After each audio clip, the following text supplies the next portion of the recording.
Ternyata yang membuat seseorang begitu mudah mengambil harta yang haram karena ada halusinasi di dalam pikirannya. Kalau saya tidak mengambil harta ini, maka sesungguhnya saya nanti akan mendapatkan kemiskinan. Nanti istri saya tidak makan, nanti anak saya tidak makan, tidak sekolah, dan lain sebagainya. Harta yang haram hanya memberikan kepada kita nominal, tetapi harta yang haram tidak akan pernah memberikan kepada kita kelapangan.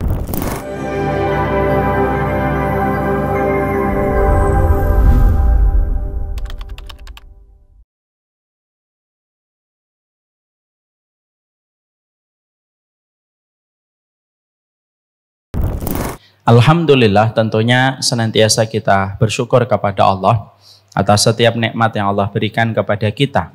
Syukur ini merupakan sebuah materi penting karena sesungguhnya kehidupan hari ini didominasi oleh materialisme dan didominasi oleh kapitalisme. Ciri khasnya kehidupan materialisme dan kehidupan kapitalisme selalu berakar kepada finansial dan kepada pencapaian harta. Inilah kehidupan yang kita hadapi hari ini. Tidak ada obatnya ketika kita hidup pada zaman materialisme, ketika semuanya mengarah kepada pengagungan harta. Tidak ada obatnya kecuali adalah dengan kita bersyukur. Jangan mengukur kebahagiaan kita dengan kebahagiaan orang lain, karena itu justru akan semakin mengecewakan di dalam kehidupan kita. Tapi cara memberikan kualitas kehidupan kita itu adalah dengan mensyukuri apa yang kita peroleh dan apa yang kita dapatkan. Allah tidak pernah salah memberikan takaran, karena rezeki tidak akan pernah tertukar. Dan inilah yang menjadikan kita bersyukur terhadap apa yang kita miliki. Bukan rezekinya yang kurang, tetapi syukurnya yang kurang ditambah. Bukan tempatnya yang sempit, tetapi hatinya yang kurang lapang di dalam menerima setiap apa yang Allah berikan di dalam kehidupan kita. Ada orang terkadang tidak diberikan rumah seluas 1000 meter. Karena mungkin kalau dia memiliki rumah 1000 meter, mungkin dia kelelahan karena tiap hari harus nyapu dari pagi sampai jam 10. Ada orang yang terkadang diberikan rumah cuma 60 meter karena Allah tahu ibu ini adalah orang yang geraknya susah sekali. Sehingga akhirnya Allah berikan rumahnya 60 meter supaya dia ketika bebersih tidak terlalu lama. Selalu ada hikmah dalam setiap takaran. Yang salah bukan takaran yang Allah berikan kepada kita. Yang salah itu adalah ketika kita menakar rezeki kita dengan rezeki tetangga kita. Dan Allah tidak pernah salah. Ada yang terkadang dikasih banyak, tapi dia justru tenggelam dengan apa yang dia peroleh. Apa yang kadang-kadang tidak dikasih banyak, kayak kita, mungkin akhirnya kita tidak pernah tenggelam. Gimana kita tenggelam? Wong rezekinya cuma sampai mata kaki. Kadang-kadang ada tetangga kita, rezekinya itu sangatlah banyak. Sebagaimana air ketika menenggelamkan kepalanya, akhirnya justru dia tenggelam. Dan itulah yang menjadikan kita paham. Bukan rezekinya yang kurang, tetapi syukurnya yang kurang ditambah. Kalau ibu meminta sesuatu, belum dikabulkan oleh Allah, berarti permintaan kita ada kerusakan yang akan kita peroleh ketika permintaan itu dikabulkan. Ibaratnya, ibu meminta gula, Allah tidak memberikan gula, supaya ibu tidak perlu terkena diabetes. Ibu meminta garam, Allah tidak memberikan garam, supaya ibu tidak terkena hipertensi. Ibu meminta emping, tapi Allah tidak memberikan emping. Karena Allah tahu kalau ibu dikasih emping, pasti nanti asam urat. Selalu ada jawaban dalam setiap takdir yang Allah berikan kepada kehidupan kita. Inilah nikmatnya hidup sebagai orang yang beriman. Selalu ada jawaban dalam setiap peristiwa. Dan tidak ada obat kalau kita hidup pada zaman hari ini kecuali adalah dengan memiliki hati yang bersyukur kepada Allah. Kurang-kurangi melihat TikTok, kurang-kurangi melihat Instagram, kurang-kurangi melihat rumahnya orang, kurang-kurangi melihat mobil listrik.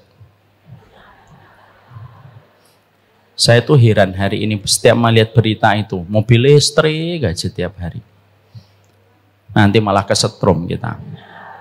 Semoga Allah memberikan rahmat kepada kita dan semoga menjadikan hati kita senantiasa bersyukur. Dan kuncinya, kalau suami sudah mendapatkan seorang wanita, istrinya itu bersyukur, tidak ada yang paling bahagia kecuali adalah suaminya. Suaminya akan merasa mudah menjalani kehidupan. Amin, insyaallah. Ibu dan seluruh keluarga besar,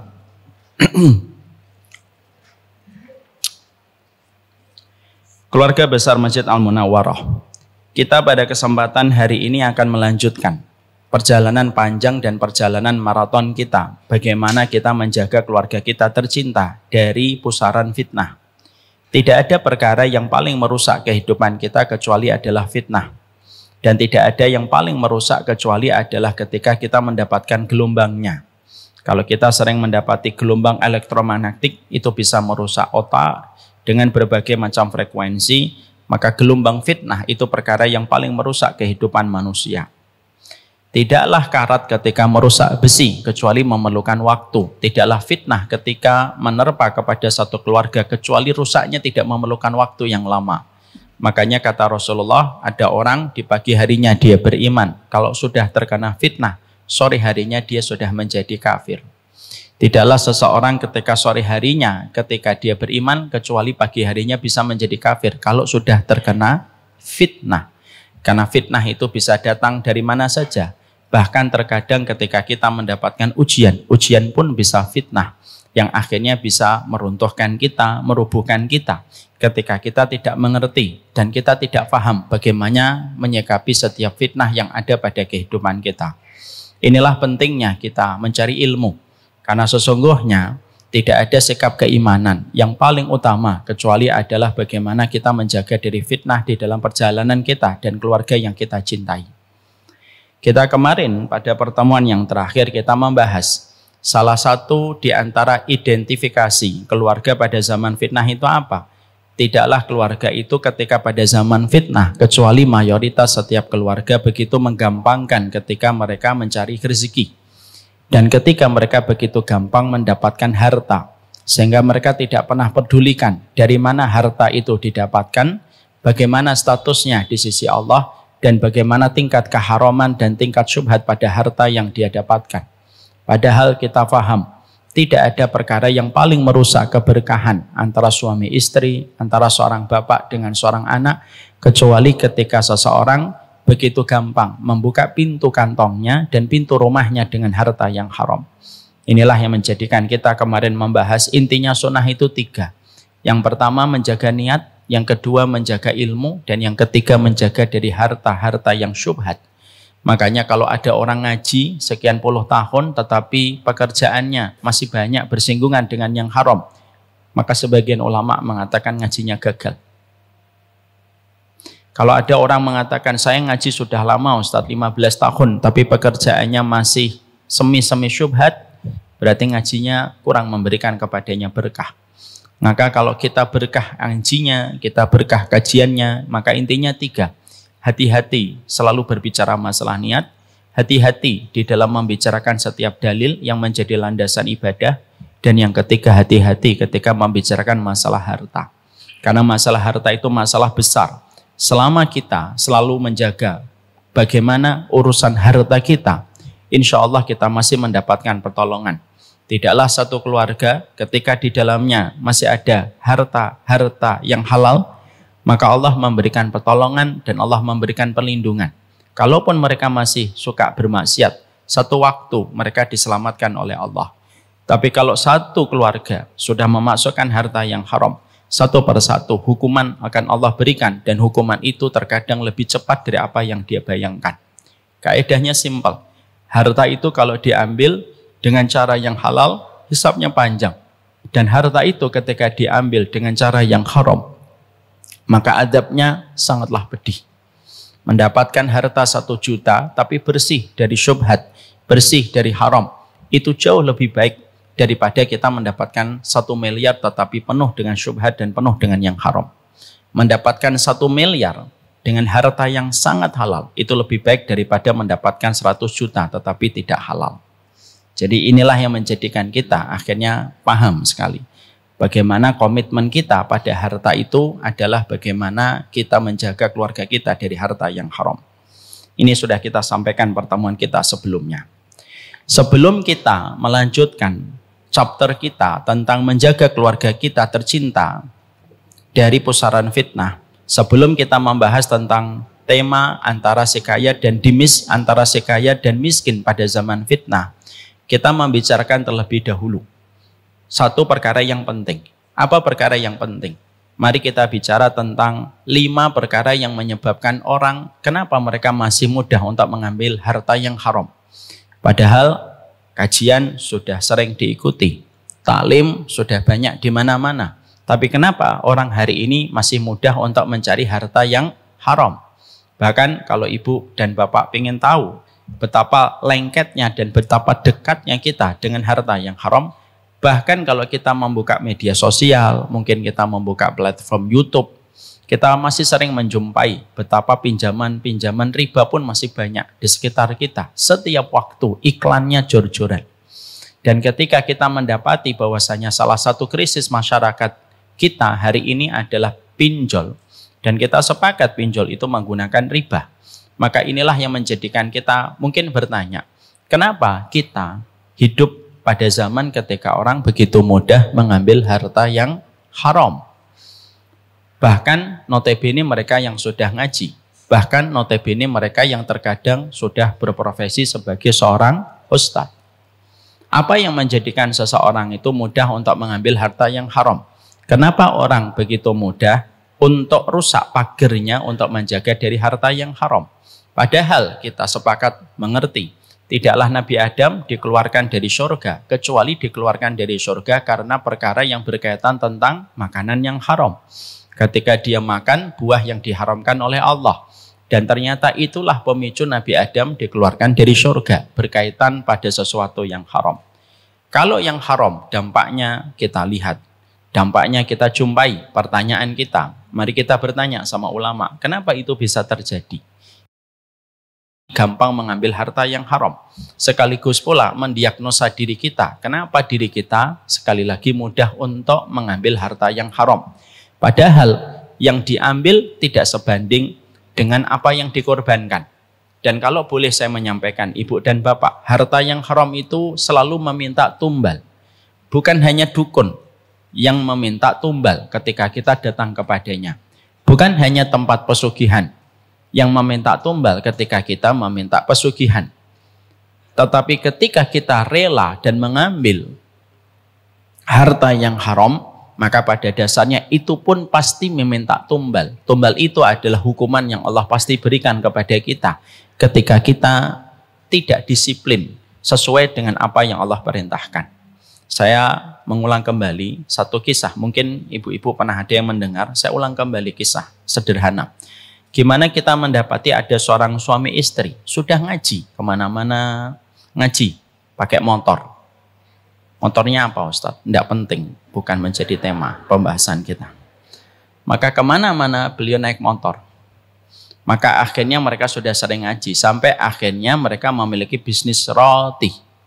Tetapi rotinya tidak berkembang, rotinya mungkin tidak melejit. Begitu-begitu saja, walaupun kadarnya sudah bisa memberikan kecukupan kepada keluarga kecil ini. Sampai sang suami ingin membesarkan roti itu dan berkata kepada istrinya, gimana kalau kita mengajukan pinjaman ke teman-teman kita, supaya kita bisa memiliki modal, membesarkan usaha dan bisnis roti kita. Istrinya mengatakan, silahkan aja bang, moga-moga ada teman-teman yang memberikan pinjaman kepada kita untuk membesarkan bisnis kita. Coba 1, coba 2, coba 3, ternyata tidak ada satupun yang memberikan pinjaman. Ingat ya Bapak dan Ibu, kalau kita ingin untuk melakukan sebuah kebaikan, selalu ujiannya itu ada. Kadang-kadang setiap kita ingin berlaku yang benar, Allah memberikan kepada kita kesulitan supaya Allah mengetahui kadar kejujuran kita kepada Allah. Maka ketika tidak mendapatkan pinjaman, akhirnya sang suami berkata, tidak ada yang minjemin kita. Ini kalau kita begini-begini saja nanti tidak besar. Bagaimana kalau kita mengajukan pinjaman riba? Pada saat itu sang istri mengatakan, bang, kita kan sudah ngaji, kita sudah belajar, kita sudah paham bagaimana riba itu sendiri. Tapi karena suami terus memberikan narasi, suaminya mengatakan, tidak apa-apa pinjam riba, nanti setelah kita cukup, nanti kita bertaubat. Kita perbanyak untuk sedekah, kita perbanyak untuk membantu program-program dakwah. Mereka lupa dengan hadis Nabi. Apa hadisnya? Innallaha thayyibun wa la yaqbalu illa thayyiban. Allah itu baik dan tidak pernah menerima kecuali yang baik. Harta yang disedekahkan dari harta riba, tidak diterima sama Allah. Akhirnya karena terus-terusan suami memberikan narasi, lama-lama akhirnya seorang istri lemah. Lemahnya perempuan itu di mata atau di telinga? Di telinga. Perempuan itu lemahnya mata atau telinga? Telinga. Perempuan. Laki-laki lemahnya di mana? Mata. Perempuan itu lemahnya dua, Bu. Telinga sama mulutnya. Makanya kalau nangis nutupin mulut. Kalau laki-laki nangis nutupin mata. Maka karena perempuan itu lemah di telinga, dia terus mendapatkan narasi. Akhirnya sang istri berkata, ya sudahlah bang, pinjam saja. Akhirnya singkat ceritanya mereka meminjam riba. Usahanya besar. Yang mereka asalnya rajin kajian sudah mulai jarang datang ke kajian. Usahanya semakin besar. Suaminya sering terlambat sholat dan justru terkadang malah tidak sholat di masjid atas nama kesibukan mengurus bisnisnya. Sampai akhirnya betul-betul goal dan betul-betul berhasil usahanya. Sampai akhirnya mereka sama-sama lalai. Sang istri mulai sibuk dengan komunitas yang baru. Sang suami mulai sibuk dengan aktivitasnya ketika mendapatkan limpahan harta. Sampai akhirnya sang suami tertangkap oleh istrinya melakukan satu perbuatan dosa melampaui batas yang menyebabkan perzinahan. Sang istri tidak terima dan sang istri menggugat pisah. Dan ketika mereka akhirnya diketok palu, dipisahkan oleh pengadilan dan mereka resmi bercerai, perusahaan mereka karena mereka dua-duanya sebagai pemilik, ownernya, akhirnya perusahaannya dibelah menjadi dua, dibagi menjadi dua. Karena akhirnya mereka terbiasa satu dan akhirnya berpisah, lama-lama limbung dan akhirnya bangkrut kembali. Apa pelajaran yang didapatkan? Pelajaran yang didapatkan pada peristiwa yang cukup viral ini, maka beliau menuliskan kisah nyata ini sembari beliau menuliskan sebuah kalimat. Disitulah kami tahu, kami sudah ngerti ilmunya, kami sudah paham tentang ribanya, tetapi kami tetap nekat mengambil riba itu. Tidak ada yang salah kecuali diri kami sendiri ketika kami berani melawan berperang dengan Allah, dan inilah yang kami dapatkan. Disitulah kita memahami harta haram antara yang kita peroleh dengan apa yang kita dapatkan itu tidak sebanding. Maka inilah yang menjadikan kita ingin tahu apa yang disampaikan oleh para ulama. Kenapa manusia, kenapa terkadang kita masih begitu sulit diuji dengan masalah harta. Sehingga akhirnya kita terkadang mudah untuk jatuh dan terperangkap di dalam harta haram. Dan bisa jadi dengan harta yang haram, rusaklah kualitas anak kita. Rusaklah kualitas keluarga kita. Dan tidak akan mendapatkan keturunan yang berkualitas selama kita telah memasukkan harta yang haram. Saya ingat sekali Ibu, ketika saya merawat Bapak, 3 hari sebelum beliau meninggal dunia, tidak ada nasihat yang beliau sampaikan kepada saya dan kepada istri saya. Kecuali berulang-ulang dia mengatakan, Mita dan Feby. Beliau manggil saya Mita, beliau manggil istri saya Feby. Jangan pernah sekali-kali masukkan harta haram kepada perut anakmu. Ini yang saya ingat sekali. Dan istri saya pun selalu mengingatkan ini. Sekarang mari kita bedah, Bu. Kenapa harta haram itu sekarang begitu mudah? Memang betul hari ini kehidupannya jauh lebih baik daripada 20 tahun atau 30 tahun yang lalu. 1980-an masih sering kita jumpai rumah berdinding bambu. Lantai beralaskan tanah. Atap beratapkan langit. Tapi hari ini kita mendapati kondisinya sudah jauh lebih baik. Tapi dengan kondisi yang lebih membaik, kita mendapatkan sebuah kenyataan yang paling miris. Gampangnya orang mengambil harta yang haram. Sekarang mari kita bedah 5 alasan kenapa orang itu begitu mudah untuk mengambil harta yang haram. Yang pertama, Allah menyampaikan kepada kita di dalam surat Al-Baqarah 268. Coba dibaca, Mas Dana.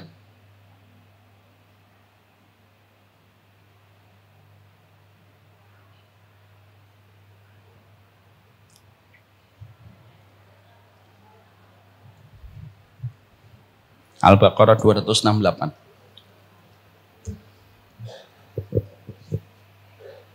Setan menjanjikan atau menakut-nakuti kamu dengan kemiskinan dan menyuruh kamu berbuat keji. Sedangkan Allah, ulangi lagi. Setan menjanjikan atau menakut-nakuti kamu dengan kemiskinan dan menyuruh kamu berbuat keji atau kikir. Sedangkan Allah menjanjikan kamu ampunan dan karunia-Nya.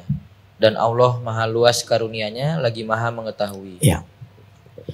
Pertama yang menjadikan seseorang itu begitu mudah mengambil harta yang haram, yaitu adalah ketika kita tidak sadar bahwasanya setan itu senantiasa menggelayuti pikiran kita, memasuki hati kita, memasuki jiwa kita, bahwasanya kita itu ditakut-takuti untuk menjadi miskin, dan kita lupa bahwasanya Allah pemberi rezeki yang terbaik pada kehidupan kita selaku seorang hamba. Sehingga disinilah kita paham betul. Ternyata yang membuat seseorang begitu mudah mengambil harta yang haram karena ada halusinasi di dalam pikirannya. Kalau saya tidak mengambil harta ini, maka sesungguhnya saya nanti akan mendapatkan kemiskinan. Nanti istri saya tidak makan, nanti anak saya tidak makan, tidak sekolah, dan lain sebagainya. Halusinasi, hal-hal semacam inilah yang menjadikan akhirnya seseorang begitu mudah mereka merambah harta yang haram. Mereka menyangka harta yang haram itu akan bisa memberikan kepada mereka kelapangan dan kecukupan. Tidak. Harta yang haram hanya memberikan kepada kita nominal, tetapi harta yang haram tidak akan pernah memberikan kepada kita kelapangan. Saya ulang kembali, Ibu. Harta yang haram hanya memberikan kepada kita nominal angkanya, tapi tidak akan pernah memberikan kepada kita kecukupan dan kelapangan. Karena kecukupan dan kelapangan itu tidak akan dibawa oleh harta yang haram. Ustadz, fulan ngambil harta yang haram, dia korupsi. Bukankah rekeningnya menjadi 2,7 triliun atau 271 triliun? Iya, angka nominalnya 271 triliun. Tapi kecukupan dan kelapangan tentunya tidak akan dia diperoleh. Dan sesungguhnya seiring dengan waktu harta yang haram itu pasti merusak kualitas satu persatu di dalam kehidupannya ketika harta itu haram. Karena apa? Harta yang haram itu sifatnya merusak. Harta yang baik itu sifatnya mengawetkan. Makanya ketika seseorang mereka sudah ditakut-takutin oleh setan, maka mereka akan cenderung untuk menjadi pelit, tidak mau menitipkan hartanya di jalan Allah, tidak yakin balasan yang Allah berikan nanti di surga, tidak yakin bagaimana kehidupannya di alam barzah kalau dia menggunakan hartanya, dan itu semuanya tidak lepas dari pengaruhnya setan ketika setan itu senantiasa menakut-nakuti seseorang. Nanti kamu jatuh miskin kalau kamu tidak mengambil harta ini. Dan itulah yang kita khawatirkan. Makanya kita cukup sedih. Sampai akhirnya ketika ketakutan manusia kepada kemiskinan itu bisa menjadikan seorang ibu mati-matian mendidik anaknya dengan ilmu dunia jauh sebelum dia mendidik anaknya dengan kehidupan akhirat. Karena apa? Sekali lagi takut menjadi miskin. Jadi takut menjadi miskin itu merupakan senjata paling ampuh yang dimiliki setan. Dan Allah menyampaikan ini di dalam surat Al-Baqarah 268. Asy-syaitanu ya'idukumul faqra wa ya'murukum bil fahsya. Setan itu selalu nakut-nakutin kamu jadi miskin. Sehingga ketika ketakutan itu sudah melampaui batas, ketakutan itulah yang menjadikan akhirnya gelap mata, gelap hati untuk mengambil apa saja. Selama dia tidak jatuh di dalam kemiskinan. Nah, inilah perkara pertama yang menjadikan seseorang itu mereka tidak peduli dengan harta yang haram. Sehingga konsep mereka yang tidak mengimani kepada apa yang Allah janjikan ketika mereka tidak yakin dengan Allah, maka itulah yang menjadikan mereka berkata, gak apa-apa nyari yang harta yang haram. Karena yang haram aja susah apalagi yang halal. Sehingga mereka menggampangkan harta yang haram itu tanpa mereka sadari betul harta yang haram. Karena kita khawatir menjadi miskin, maka itu yang merusak kualitas kehidupan. Setan itu tidak pernah memaksa kita dan setan tidak pernah menggunakan cara yang kasar. Setan itu selalu menggunakan caranya itu cara yang lembut. Caranya gimana? Ya tadi, menakut-nakuti untuk menjadi miskin setiap waktunya dan setiap saatnya. Pembagian warisan, Perempuan dapat setengah, laki-laki dapat satu. Kita sudah khawatir, wah kalau pakai syariat Islam nanti kurang. Kan kalau pakai syariat Islam saya dapat setengah, abang saya dapat satu. Lalu kita merasa yang setengah itu tidak akan mencukupi kita. Kalau kamu berpikir tidak cukup, ya akhirnya tidak cukup. Dan saya katakan kepada ibu, kenapa laki-laki dapat satu dan perempuan dapat setengah? Saya sudah pernah menyampaikan di sini. Karena sesungguhnya laki-laki itu walaupun dapat satu, maka itu beriringan dan beririsan dengan banyak kewajiban-kewajiban yang harus dia tunaikan kepada keluarganya. Memang laki-laki misalnya dengan ilustrasi dapat 1 miliar, betul, dia dapat 1 miliar. Tapi kan istrinya mendapatkan hak dari apa yang didapatkan sama suaminya kan? Bang, iya. Dapat 1 miliar bang. Iya ya. Ingat ya janji-janji manismu kepadaku. Maka sesungguhnya istri wajib, suaminya wajib nggak untuk memberikan apa yang dia dapatkan kepada istrinya? Wajib. Anak-anaknya ketika sekolah mintanya kepada mamahnya atau kepada bapaknya? Bapaknya. 1 miliar itu dikurang-kurangi, paling-paling tinggal 1/4 bagi dia. Mungkin 3/4-nya dibagi untuk yang lain. Memang dapat 1, itu pun karena Allah memberikan kepadanya banyak kewajiban. Tapi kalau ibu dapatnya setengah, kami dapatnya cuma 500 juta Ustadz. Betul, tapi itu kan miliknya ibu sendiri dan itu utuh. Dan ibu tidak ada kewajiban memberi kepada suami. Kalau suaminya ngomong, mah, iya. Dapat warisan ya mah? Iya dong. Berapa? 500 jeti. Pinjam ya untuk modal. Maaf, tidak ada pinjaman untukmu. Dosa atau tidak dosa? Tidak dosa, cuma kebangetan aja. Maka sesungguhnya di situ kita mendapati bahwasanya disitulah kita ketika kita khawatir miskin, maka itulah yang menghalangi kita dari banyak hal. Khawatir miskin, tidak mau haji. Khawatir miskin, tidak mau umroh. Khawatir miskin, tidak mau berbagi. Khawatir miskin, ngambil yang haram. Karena apa? Takut miskin itu ternyata senjata paling sakralnya setan. Sehingga akhirnya orang kehilangan harapan dan kehilangan keimanan dia kepada Allah karena takut miskin. Maka kaya, terkadang orang itu semakin kaya, terkadang justru semakin pelit. Kadang-kadang ibu punya uang cuma 500.000, bisa ngasih orang itu 200.000 atau 150.000. Tapi kalau ibu sedang memiliki misalkan 100 juta, ngasih orang 1 juta itu rasanya berat sekali. Betul atau tidak? Nggak usah ngomong betul, saya tahu itu pasti betul. Karena terkadang semakin Allah memberikan kepada kita harta, kalau tidak diimbangi dan disikapi dengan ilmu, maka bayangan menjadi miskin itu selalu ada. Dan kita akhirnya apa? Hidupnya hanya khawatir bahwasanya yang genap menjadi ganjil. Sudah 1 M, nanti kalau saya kasih 50 juta, nggak jadi 1 M. Jadinya 950 juta, nggak enak di rekening 950 juta. Maka akhirnya Allah mengabadikan bahwasanya asyaitanu ya'ikutukumul faqra. Setan itu menakut-nakuti kamu jadi miskin, akhirnya ngambil yang haram. Rumah ini harganya berapa? Rumah ini harganya 500 juta. Tabunganmu berapa? Tabungan saya 100 juta. Setan datang, ayo minjem riba. Kalau kamu rumah ini tidak akan pernah kebeli.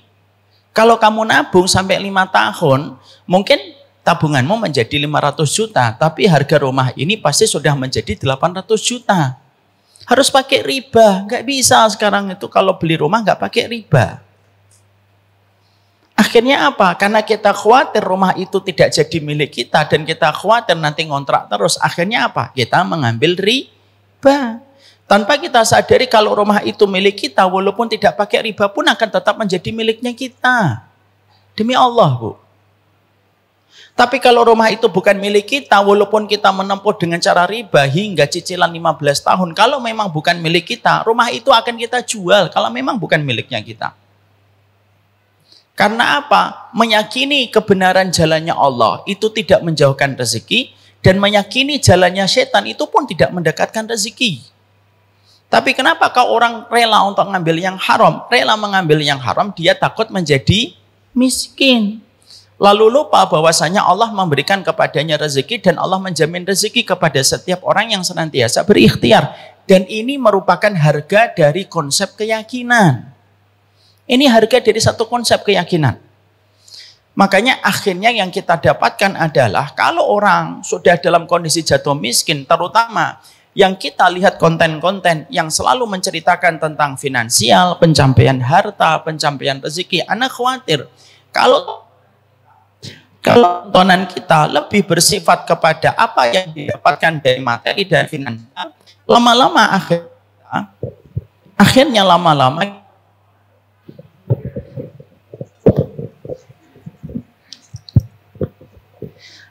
lama-lama kita terpengaruh, dan ketika kita khawatir menjadi miskin, itulah yang menjadikan kita akhirnya mengambil harta yang haram. Kekayaan dan kemiskinan itu tidak boleh mempengaruhi kita, Bu. Dan ini juga kepada Ustadz. Ingatkan Ustadz, jangan terpengaruh oleh kekayaan dan kemiskinan di dalam kita memberikan ilmu dan memberikan kajian. Sama pula kalau kita memperlakukan anak kita tidak boleh dipengaruhi oleh kekayaan dan kemiskinan. Kalau anak kita kaya, kita cintai dengan segenap hati. Karena sekali dia transfer, itu cukup untuk kita 2 tahun. Tapi kalau ada anak kita ternyata ditakdirkan belum memiliki kekayaan ketika masih kemiskinan gitu dan jarang transfer, itu janganlah kita alihkan, janganlah kita benci dia hanya karena dia tidak mendapatkan kekayaan. Karena apa? Janganlah kekayaan dan kemiskinan itu mempengaruhi cara kita bermuamalah. Kalau kita khawatir menjadi miskin, itulah pangkal dari semua kerusakan.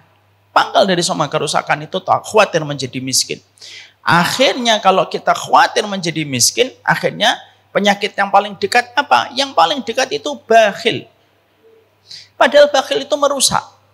Bakhil itu menjadikan kita semakin melekat dengan dunia, dan semakin melekat dengan dunia semakin sulit untuk mendapatkan nasihat kebaikan.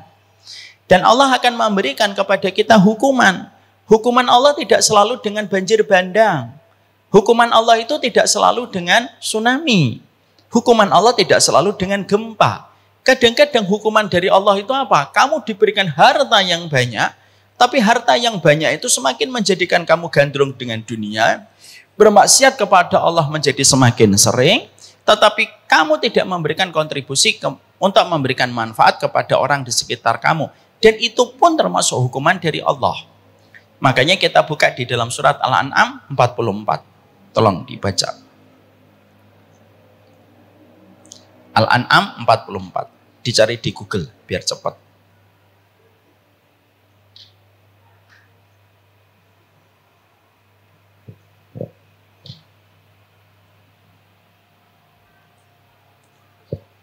Maka ketika melupakan peringatan yang telah diberikan kepada mereka, kami pun membukakan semua pintu kesenangan untuk mereka.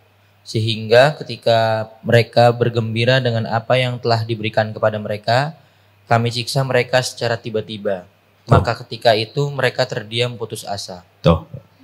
Allah menyampaikan kepada kita, falamma nasu ma dzukiru bihi fatahna alaihim abwaaba kulli syai'in.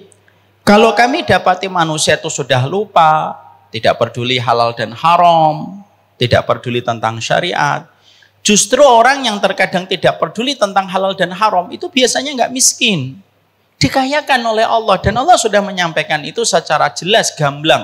Bagaimana Allah memberikan narasi untuk menjadikan kita bisa membaca. Kalau manusia sudah lupa dengan syariat, tidak peduli dengan halal, tidak peduli dengan haram, tidak peduli dengan keimanan hari akhir, fatahna alaihim abwaaba kulli syai'in, maka kami akan bukakan pintu-pintu kesenangan duniawi untuk mereka. Yang hartanya asalnya cekak dibuat lebih, yang asalnya hartanya sedikit dibuat banyak, hartanya asalnya kurang makin ditambah oleh Allah. Dan itu yang Allah sampaikan. Fatahna alaihim abwaaba kulli syai'in hatta idza farihu bima utu akhadnahum baghtatan fa idahum mublisun. Kalau mereka sudah bersenang-senang di harta-harta yang kami bukakan untuk mereka, ketika mereka takut miskin, mereka akhirnya melabrak setiap apapun yang diharamkan oleh Allah. pada saat itulah ketika bersenang-senang, matilah mereka. Dan ketika mati, mereka mempertanggungjawabkan semuanya di hadapan Allah. Itu yang kita khawatirkan. Kaya itu tidak aib. Miskin tidak otomatis menjadikan kita mulia. Tapi kalau kaya dengan mengambil harta yang haram, tidak peduli yang syubhat, dan kita menutup telinga kita untuk mendengarkan nasihat, itu yang jadi aib. Islam tidak pernah mengharamkan kita untuk menjadi kaya. Nanti kita akan bahas, setelah membahas 5 poin ini, kita akan bahas antara si kaya dan si miskin. Tapi kalau kekayaan itu hanya menjadikan kita akhirnya mengumpulkan apa saja, tanpa kita pedulikan kebersihan dari harta yang kita peroleh, maka itulah yang menjadikan kita paham, rusaknya keluarga kita itu dimulai dari harta yang haram. Kalau ada laki-laki yang bisa berzina, itu biasanya ada kaitannya dengan harta yang haram. Kalau ada seorang perempuan, anak seseorang yang dia mudah dizinai sama orang, padahal perempuannya cantik, anaknya cantik, pinter, tapi kenapa kok mudah dizinai sama laki-laki? Itu mungkin ada kaitannya dengan harta yang haram. Harta yang haram dan minuman yang haram, ibu dan bapak, kalau sudah masuk ke dalam lambung, fungsi dari harta itu akan melambe-lambe kepada kemaksiatan. Dia akan melambe-lambe kepada kemaksiatan. Ketika ada seseorang disuapin dengan harta yang haram, disuapin dengan harta yang haram, daging-dagingnya itu akan terbentuk untuk satu frekuensi dengan neraka. Kalau dia satu frekuensi dengan neraka, apa yang menjadi frekuensi neraka itu? Zina, khamr, tidak punya empati, sadis, brutal, ngebully, itu semuanya dari harta yang haram. Karena itu sifatnya neraka. Makanya terkadang, maaf sekali, kalau kita mendapati ada anak membuli dan punya kebiasaan membuli dari kecil, itu bisa jadi bukan hanya karena dia menonton konten-konten violence, tapi bisa jadi itu memang dari harta yang haram. Jadi yang harta yang haram yang kita berikan kepada istri dan harta yang haram yang kita berikan kepada anak membentuk daging nabata. Nabata itu membentuk daging yang menjadi tumbuh satu frekuensi dengan neraka. Dan itu yang paling mengerikan. Pernah nggak kita mikir, ada kenapa ya perempuan cantik begitu mudah dizinai? Ada perempuan cantik itu seakan-akan maaf. Harganya seorang wanita itu adalah pada kehormatannya. Perempuan dilihat masa lalunya, laki-laki dilihat masa depannya. Itu sudah kaidah kehidupan, tidak bisa diapa-apakan itu. Tapi kenapa kita kadang-kadang menjumpai ada artis diberikan oleh Allah, fisik yang menawan, wajah yang rupawan, tapi mudah berzina. Mudah berzina dia dengan siapapun. Karena harta yang haram. Karena fitrahnya manusia itu tidak ada yang mau berzina. Kenapa? Fitrahnya perempuan itu kalau dia mengenal zina itu dia benci. Kenapa? Karena dia yang paling dirugikan. Karena akan terjadi sebuah catatan masa lalu yang tidak baik. Kenapa ada perempuan akhirnya mudah berzina? Karena daging-daging yang membentuk pada dirinya itu dari harta yang haram. Akhirnya dia ketika mendapatkan frekuensi-frekuensi yang mengarah kepada neraka, telinganya lebih sensitif. Pikirannya lebih sensitif kepada neraka dan panggilan-panggilan neraka. Membuli itu frekuensi neraka. Zina itu frekuensi neraka. Dan itu yang kita dapatkan. Makanya kenapa kita harus berkata kepada diri kita sebagai laki-laki dan kita berkata kepada suaminya. Kepada suaminya, Bang, tolong jaga harta kita dari yang haram. Sekalinya kamu membawa harta haram karena kamu takut miskin, maka anak kita yang jadi korban. Anak kita jadi tidak punya proteksi kepada dirinya sendiri. Kalau dia tidak punya proteksi karena seluruh yang dia makan ini harta yang haram dan Allah tinggalkan. Kalau Allah sudah tinggalkan, siapa yang menyambar seorang hamba kalau sudah ditinggalkan oleh Allah? Kalau ada seorang anak sudah ditinggalkan oleh Allah karena telinganya, tangannya, kakinya, semuanya itu terinput dari harta yang haram, ditinggalkan oleh Allah karena Allah tidak pernah menyapa orang yang mereka itu memiliki keharaman dalam dirinya. Yang menyambarnya siapa kalau bukan setan kalau Allah sudah meninggalkan? Kaidah kehidupan itu simpel, ibu dan bapak. Kalau kita nggak dijaga sama Allah, pasti disambar sama setan. Coba kita lihat, kalau nggak dzikir, pasti ujungnya scrolling. Loh, saya nggak ngomong ibu. Saya ngomongnya di sana. Tapi yang di sana pindahan dari sini. Itu kaidah kehidupan tuh begitu. Makanya inilah yang menjadikan kita, kenapa pada zaman fitnah penjagaan kita itu terletak pada harta yang haram, cukuplah kita disebut sebagai umatnya Nabi itu ketika tidak makan harta yang haram. Dan setan kenapa begitu mudah memperdaya kita untuk makan harta yang haram? Karena setan mempermudah kita untuk makan yang haram karena bayang-bayang jadi miskin. Kita memang khawatir kalau miskinnya kita itu ngerepotin orang. Tapi kalau miskinnya kita menjaga marwah keimanan, bisa jadi yang miskin inilah yang Allah berikan banyak kebaikan di hari akhirat. Yang kita khawatirkan bukan miskinnya, yang kita khawatirkan bukan kayanya. Tapi kita tidak paham maknanya terhadap kemiskinan dan kekayaan yang Allah berikan kepada kita. Kita meminta kepada Allah supaya anak kita diberikan kecukupan, minta sama Allah. Tapi yang paling penting membangun basic kepada dirinya bagaimana kalau tiba-tiba angin kehidupan tidak berpihak kepadanya. Saya tuh pingin sekali ngajarin anak saya. Makanya ngajarin anak saya itu sama istri, walaupun masih jauh dari kata sempurna. Kita ngajarin jangan beli barang kecuali sudah rusak ya nak. Kenapa sih Bi? Kan Abi punya rezeki. Iya, Abi punya rezeki. Supaya kamu paham caranya menyikapi kehidupan kalau anginnya tidak bertiup kepadamu di masa mendatang. Kalau akhirnya anak kita tahu bagaimana cara mereka bersahabat dengan keterbatasan, anak kita baik-baik saja. Tapi kalau anak kita tidak paham bagaimana bersahabat dengan kekayaan dan kemiskinan dengan caranya Allah, itu merusak itu. Itulah kenapa hari ini banyak perempuan rela operasi plastik, pamer di podcast, bahkan bagian sensitif dari tubuhnya pun dia ceritakan tanpa dia merasa risih. Fitrah mana ini? Yang hilang itu fitrah mana? Saya pernah menjumpai ada seorang yang menceritakan operasi plastiknya, itu tanpa dia malu sama sekali. Bukan hanya pada face-nya, tapi bagian sensitif dari tubuhnya pun dia ceritakan mengalami operasi plastik. Lalu dia tanpa merasa memiliki perasaan malu. Padahal fitrah ini merupakan basic dalam kehidupan seorang wanita. Tapi itulah setan. Asyaitanu ya'idukumul faqra. Setan itu menakut-nakuti kamu menjadi miskin. Lah perempuan semacam ini yang sudah membalut tubuhnya dengan berbagai macam supaya dia bisa mendapatkan kekayaan dan lelaki kaya. Lah sekalian nanti dia didolimi. Nangis di depan publik. Ya tidak salah nangis di depan orang juga tidak salah. Tapi kenapa sih kalau kamu memang sudah memproklamirkan tentang zina, kenapa kamu harus nangis dengan zinamu di depan orang? Ada orang bangga dengan zinanya, tapi ketika dia mendapatkan sesuatu dari hasil zinanya dia nangis. Kan nggak adil buat kita sebagai rakyat. Paham maksud saya? Paham maksud saya? Orang yang sudah memproklamirkan zina, lalu dia mendapatkan hasil dari zinanya, lalu dia nangis, itu menurut saya tidak adil. Berarti dia tidak konsisten dengan apa yang dilakukan. Kecuali ada perempuan baik-baik yang mereka melakukan perkara itu dan akhirnya mereka mendapatkan penipuan atau mendapatkan kekerasan. Itu beda perkara. Semua kita harus memberikan empati. Tapi itulah kenyataan yang hari ini terjadi. Makanya ngeri hari ini. Ngeri sekali. Ada orang di sawer pun bisa memproklamirkan apa yang dia dapatkan dari saweran. Makanya akhirnya membentengi anak kita bahwasanya konsep rezeki yang benar itu kayak apa, itu penting.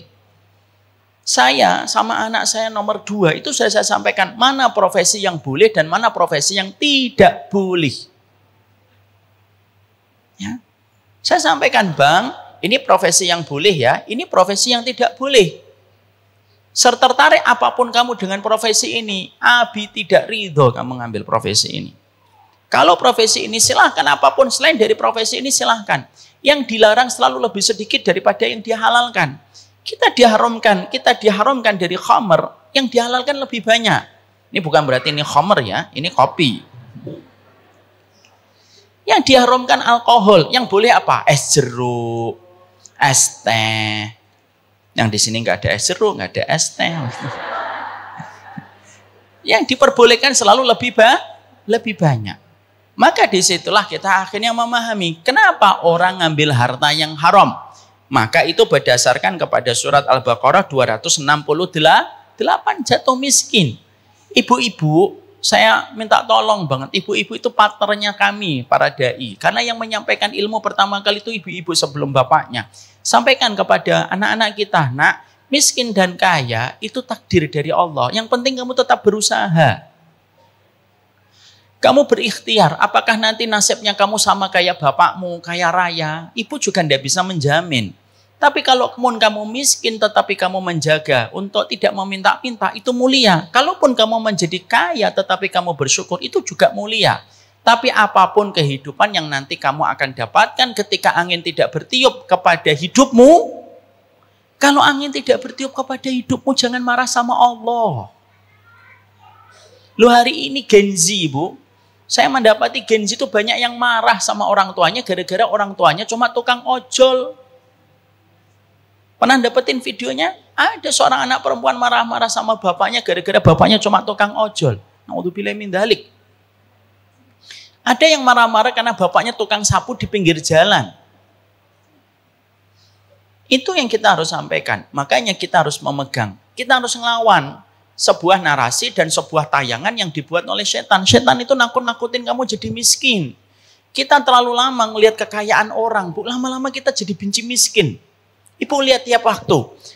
Artis ini beli Ferrari. Artis ini punya rumah di sini. Artis ini punya rumah di planet ini. Artis ini punya rumah di sini. Itu ngerusak itu. Beneran ngerusak itu. Bukan rusak kontennya, enggak, ngerusak untuk kitanya. Kenapa? Akhirnya ketika kita melihat itu terus menerus, akhirnya kita benci miskin. Ada nggak artis yang mereka memperlihatkan kemiskinannya? Nggak ada, Bu, tayangan itu nggak ada. Kita janganlah sampai ketika pada zaman hari ini ketika muncul dengan berbagai macam tayangan dan konten, pilihlah konten yang betul-betul bermanfaat untuk kita. Ini konten bagus untuk saya, ambil. Konten ini tidak bagus untuk kita, cukup.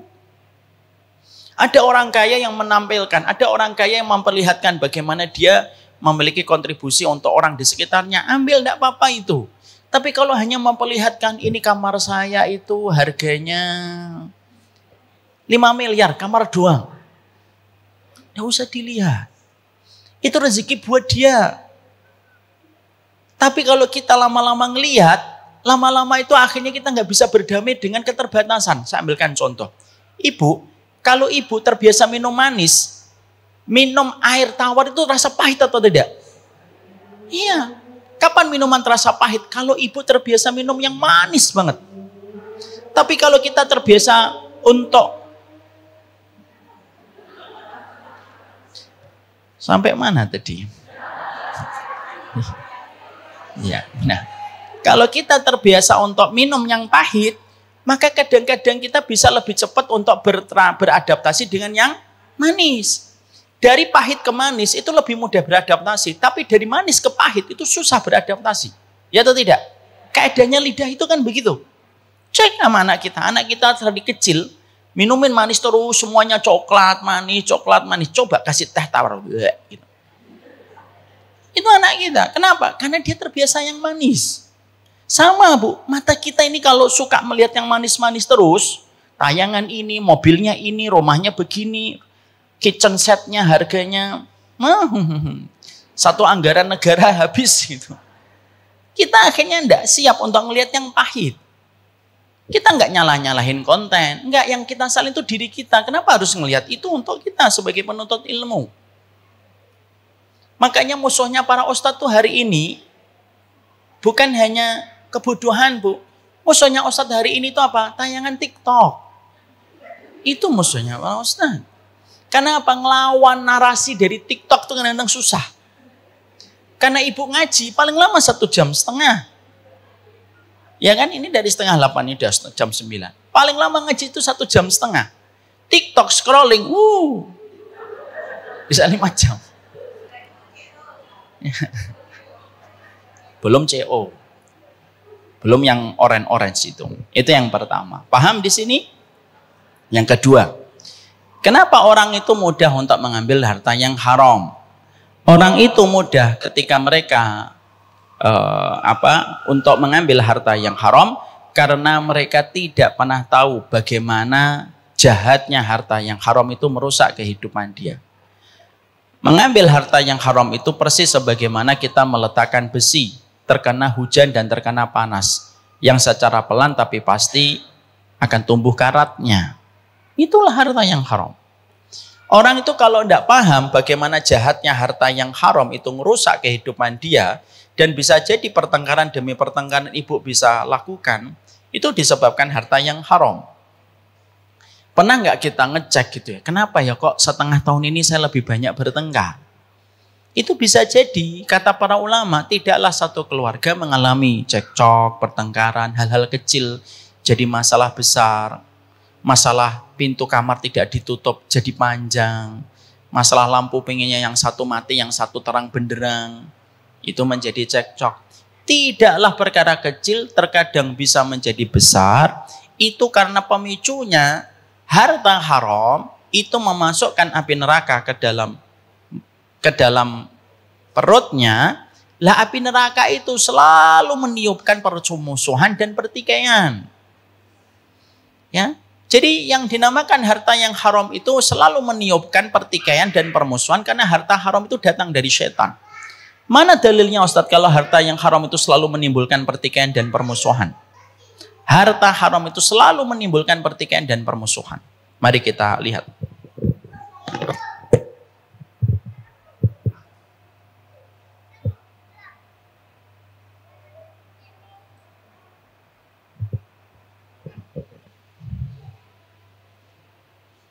Kita lihat di dalam surat Al-Maidah ayat 91.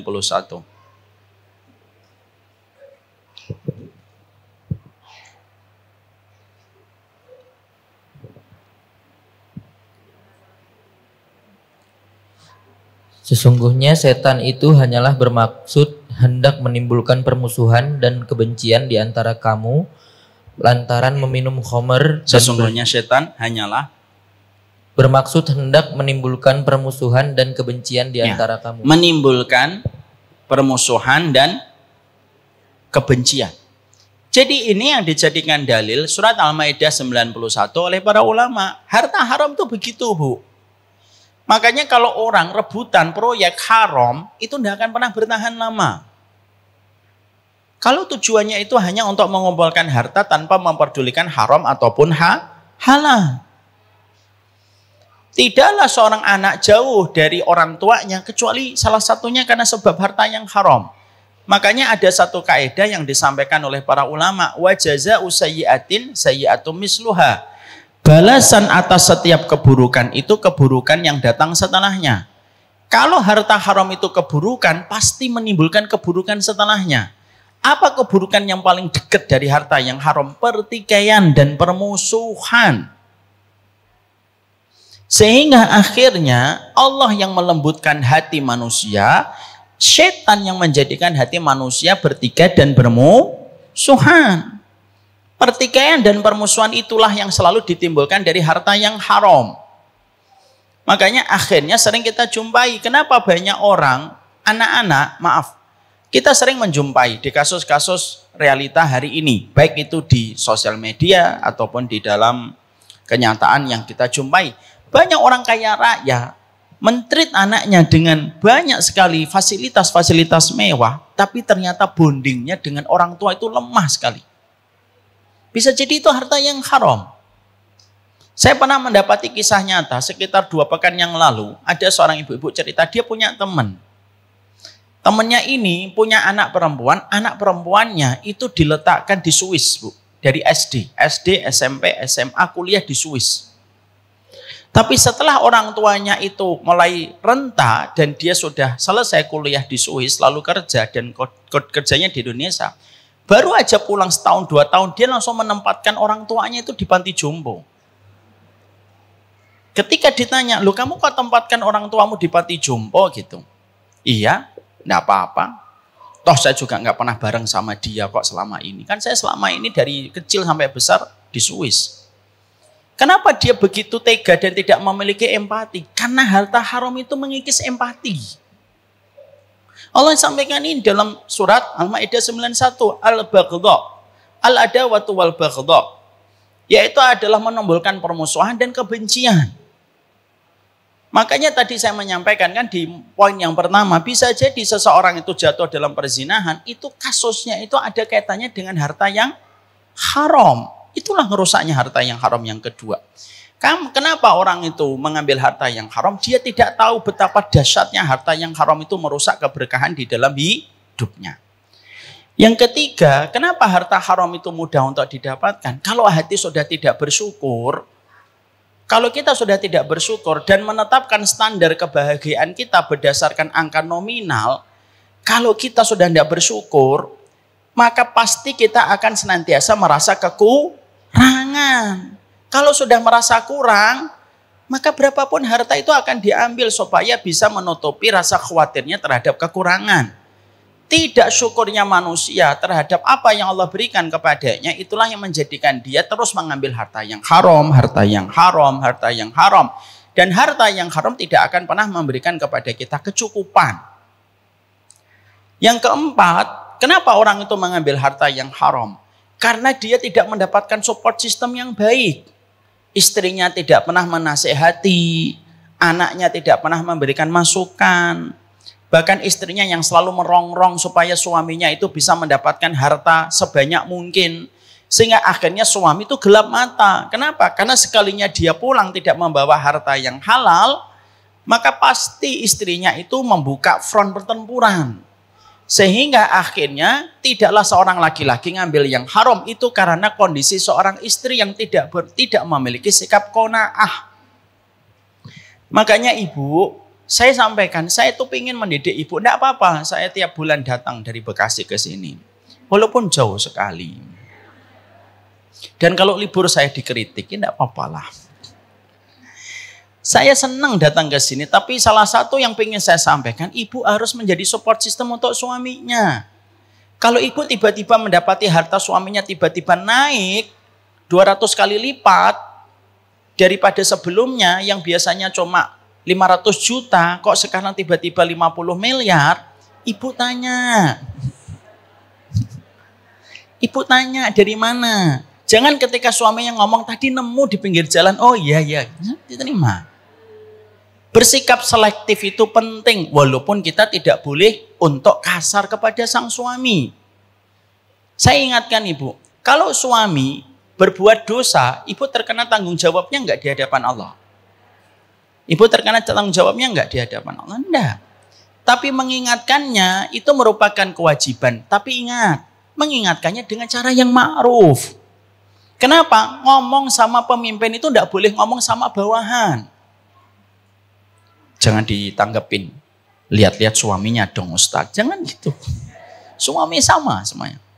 Ingatkan suaminya dengan cara yang baik. Ini ada sebuah kisah yang terjadi. Hasan Al-Basri pernah masuk pasar. Tahu Hasan Al-Basri? Insya Allah tidak tahu. Beliau ulama besar. Setelah masa para sahabat.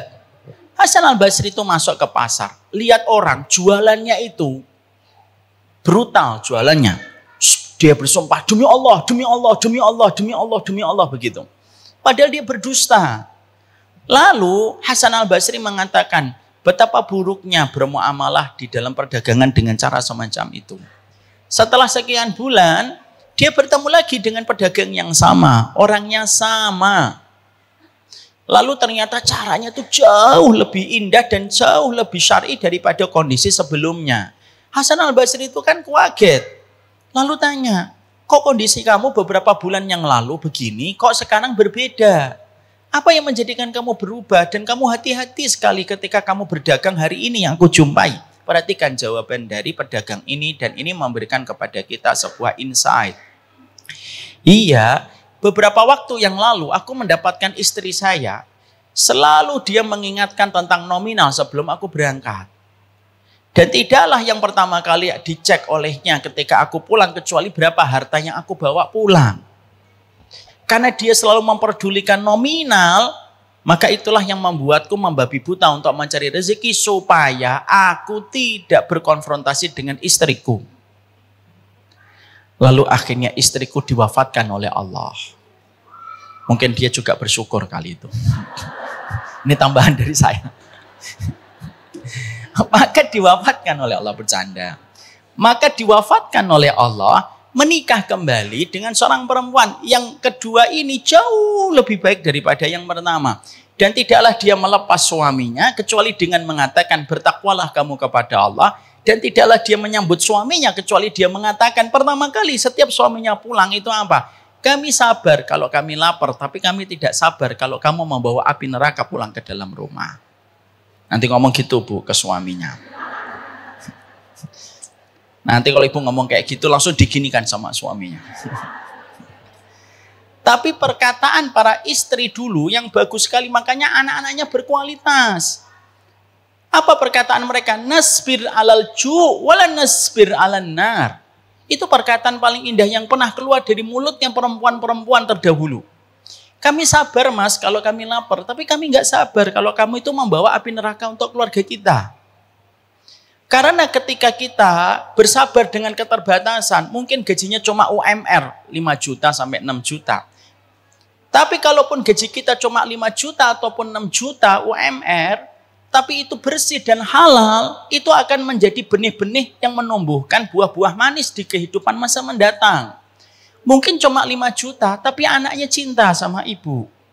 Mungkin cuma 5 juta, tapi bagaimana sang suami terhindar dan terselamatkan dari zina berkali-kali ketika dia digoda oleh perempuan di tempat kantornya. Karena terkadang yang kita lihat itu bukan nominalnya, tapi efek dari nominal itu ketika halal. Yang kita lihat bukan nominalnya yang banyak, tapi efek dari nominal yang banyak itu ketika didapatkan dari cara yang haram. Ini bukan berarti nanti kita suudon sama orang kaya loh Bu. Setiap ada orang kaya, pasti syubhatnya banyak ini ya. Jangan gitu.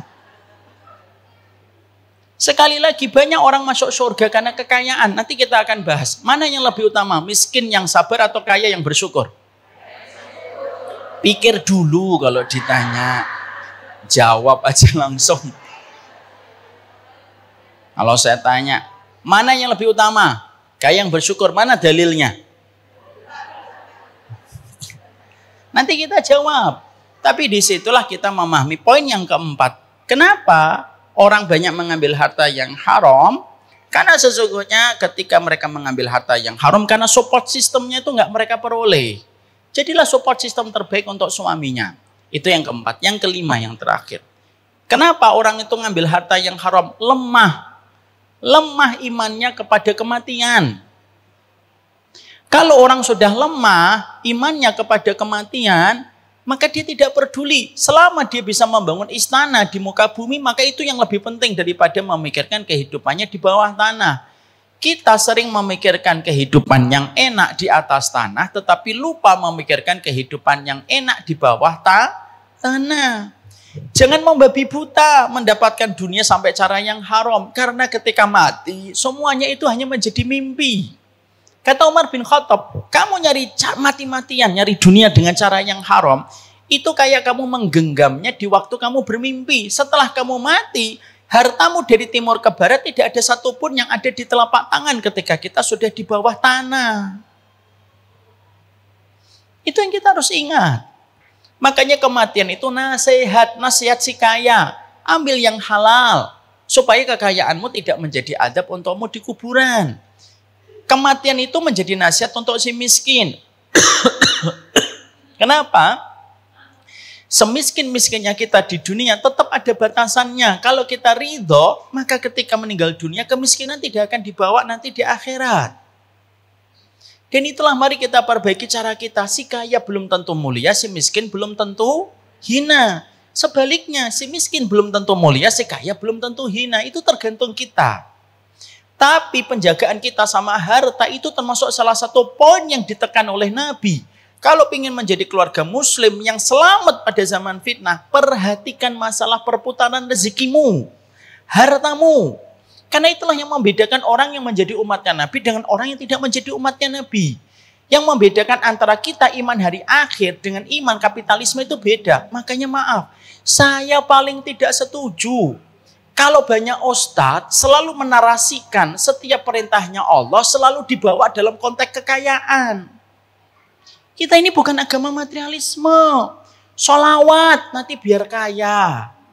Sodakoh biar kaya. Tahajud biar kaya. Loh terus semuanya kalau kaya, terus siapa yang jualan es kelapa? Kaya dan miskin itu fitrah kehidupan. Seakan-akan ada banyak ustadz tuh seakan-akan kalau miskin tuh hina gitu loh. Miskin tuh enggak hina kok. Selama kita memiliki keimanan. Kita itu agama yang beriman kepada hari akhir. Apa fungsinya beriman kepada hari akhir? Ya enggak mati-matian untuk membela kehidupan di dunia yang sejatinya pasti kita tinggalkan. Apalagi sekarang. Sekarang itu fenomenanya sebagaimana yang sudah disebutkan Nabi. Apa fenomenanya hari ini? Kematian mendadak, mautul faj'ah. Ada orang yang di pagi harinya masih ngusap kepala rambut istrinya, tapi 5 menit setelahnya dia meninggal dunia. Itu nyata. Ada istrinya ada sahabatnya istri saya. Punya suami, baru aja ngusap istrinya itu. Bangun, sholat subuh. Nggak sampai setengah menit, tiba-tiba suara gitu. Meninggal suaminya. Padahal setengah menit sebelumnya masih ngusap kepala istrinya. Coba bayangkan itu istri melihat pemandangan itu. Ada teman saya lagi main pingpong. Lalu tiba-tiba dadanya sakit, duduk sebentar, geletak, pingsan, dibawa ke rumah sakit, meninggal di tengah jalan. Kita itu tidak pernah tahu, tapi dengan kita mendapati peristiwa itu semakin kita yakin. Memang kehidupan kita itu 2 babak. Ngapain kita mati-matian untuk di babak pertama? Dunia itu hanyalah sebagaimana ketika kita memasukkan telunjuk kita ke lautan. Yang menempel di telunjuk kita itulah dunia. Kalau kamu dapat, ya tidak usah sombong, kan cuma setetes. Kalau kamu nggak dapat, ya nggak usah sedih, kan cuma setetes. Dan kalaupun kita akhirnya melakukan ibadah, jangan untuk ngejar kaya. Jangan ngejar kaya ibadah itu. Tahajudlah, karena kamu butuh tahajudmu itu bisa menyelamatkan kamu dari api neraka. Duhalah kalian, karena sesungguhnya sedekah kita dengan duha itu bisa mendekatkan kita dengan surga. Jangan duha karena kaya, tahajud karena kaya, sedekah karena kaya. Loh, yang tersisa untuk kehidupan akhirat itu terus apa kalau semuanya kita kejar untuk dunia semuanya? Semua itu tergantung niat. Kalau niat kita untuk dunia, ya semuanya nanti hanya untuk dunia. Maka bisa jadi kita khawatir nanti ketika di akhirat kita tanya, tahajud saya mana ya Allah? Lah tahajud kamu kan untuk kekayaan. Duha saya mana ya Allah? Lah duha kamu kan untuk kekayaan. Kejarlah akhirat dengan amalan-amalan ibadah. Pasti dunianya kita dijamin oleh Allah. Makanya kan berulang-ulang saya sering ambilkan contoh kan. Ibu kalau bisa membeli Alphard, bisa membeli Ayla atau tidak? Bisa. Alphard harganya 1,2 M. Ayla itu harganya cuma 200 M. Apalagi yang mobil listrik 170 juta. Tapi orang yang membeli Ayla bisa nggak membeli mobil Alphard? Belum tentu. Surga kita itu kayak Alphard. Ayla itu kayak dunianya kita. Kejarlah yang paling tinggi dulu. Pasti dunianya diberesin oleh Allah. Semua itu tergantung niat. Dan Allah berinteraksi kita dengan niat. Jangan mati-matian untuk dunia yang sejatinya pasti kita tinggalkan. Kata Umar bin Khattab, kamu ngejar dunia siang, pagi, dan malam. Ketika mati, itu sebagaimana kamu itu bermimpi. Dan mimpi itu tidak lagi membekas di akhirat. Apakah orang, pernah ditanyakan ke ulama, apakah orang itu nanti ingat berapa rekening yang dia tinggalkan ketika sudah mati? Tidak ingat, dia cuma ingat dulu dia lapang hartanya. Tapi dia tidak akan ingat tasnya apa aja, mobilnya apa aja, sertifikatnya berapa, itu tidak akan ingat. Yang pasti dia ingat itu yang paling penting kalau sudah mati. Apa yang paling penting? Amal solihnya, itu yang paling dia ingat pertama kali. Kalau kita di dunia sekarang kan enggak, kebalikan. Yang paling kita ingat berapa? Rekeningnya, mutasinya, kredit dan debitnya. Tapi amal kita sering lupa. Nanti ketika orang itu mati, yang paling diingat itu amal solihnya yang kurang di mana saja. Ya Allah, taklimnya, coba saya lebih lama taklimnya, coba saya lebih lama dzikirnya, saya coba lebih lama tilawahnya, itu yang paling diingat. Rekening terakhir ketika dia meninggal dunia, kata para ulama dia tidak akan ingat. Kenapa? Guncangan kematian menjadikan dia lupa tentang semua urusan dunia. Kenapa? Dia sibuk memikirkan yang paling penting. Orang itu kalau berhadapan dengan sesuatu yang paling menegangkan, yang paling dia ingat itu ya tentang dirinya sendiri. Contoh, ada orang naik mobil mau tabrakan. Jarak antara mobilnya dengan mobil yang paling depan itu tinggal sejarak setengah detik. Maka ketika akan tabrakan dan terjadi benturan, yang diingat oleh orang ketika dia mengetahui kondisi itu, yang diingat siapa? Dirinya atau orang lain? Dirinya sendiri. Dia nggak ingat handphonenya merek apa. Dia tidak ingat rumahnya sertifikat luasnya berapa. Tidak ingat. Kenapa? Karena saat itu tidak ada yang paling penting kecuali keselamatan dirinya ketika mau tabrakan. Nah, urusan kematian di alam barzah itu jauh ribuan kali lipat daripada kondisi menegangkan ketika orang mau tabrakan. Sehingga dia tidak ingat apapun. Dan itu jawaban para ulama. Ada nggak orang kalau mati masih ingat berapa rekeningnya, berapa luas meter rumahnya? Tidak akan ingat. Supaya kita paham. Kita hidup pada satu agama yang tidak pernah bosan menasihati kita. Kamu hidup pada dua babak. Dan jangan lupakan babak kedua. Lalu mati-matian mengejar babak yang pertama. Wassalamualaikum Muhammad. Maka lain kesempatan pada bulan berikutnya baru kita akan kaji antara si kaya dan si miskin. Mana yang lebih utama? Si miskin yang bersyukur atau si kaya yang bersyukur atau si miskin yang bersabar. Tapi sebelum saya sampaikan itu nanti pada materi kita 1 bulan mendatang, saya cuma sampaikan. Ibu tahu dan Bapak tahu apa seburuk-buruk istidraj. Istidraj itu kan kita paham.